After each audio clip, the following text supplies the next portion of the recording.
Chris was walking home one chilly January afternoon after school with his best friend Jacob, and there was something different in the air. Chris had such a great day. He was on his way home to tell Mom and Dad about the upcoming field trip that there was going to be to the local library, and he was pretty excited about it. Him and his friend Jacob were talking about being walking buddies on this trip, as it was not too far from the local elementary school. He got to the point where Jacob would depart from him, as it was only about 100 yards from his house. When he got home, he noticed something really different. He noticed some people that he had never seen before, and he remembered his dad telling him, "Never talk to strangers, son." He walked in the house and set his backpack in his room and went out, grabbed something to drink because it was long walk for a 6-year-old from school. As he was getting the water from the refrigerator, he noticed his mom in her room talking to his dad. She was crying and saying the words, "Why? Why? Why?"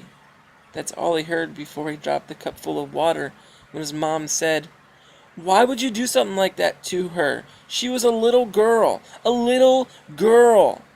Chris never heard his mom curse before, so he knew something was wrong. He rushed into the room, looked at his mom and dad, and embraced them both.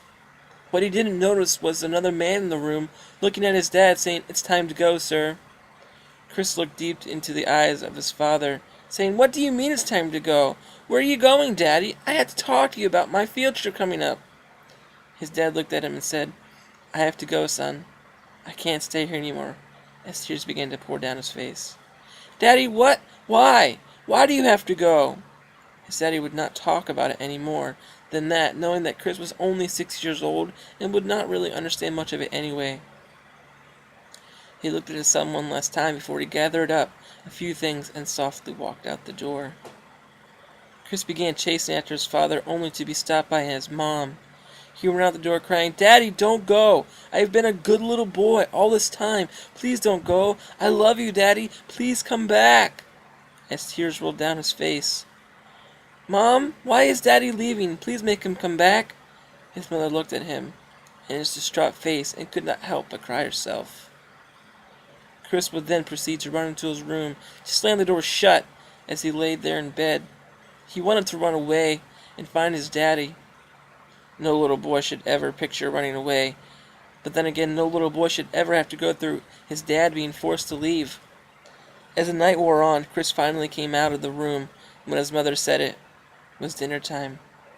He sat down at the table with his mother and 2 sisters, looking across the room at the empty chair.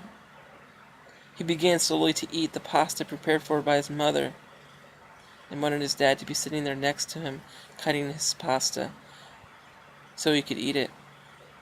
But there was no father. He realized that his father would not be cutting his pasta or pouring him a glass of milk. The table was as silent as he's ever remembered it. Chris then broke the silence in the most innocent voice and said, "Mom, Daddy's coming back, right?"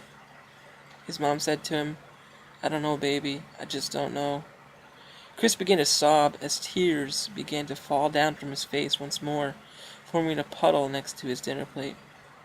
He then rushed into the mother's room and fell asleep on his father's side of the bed, holding close the pillow his father laid on each night.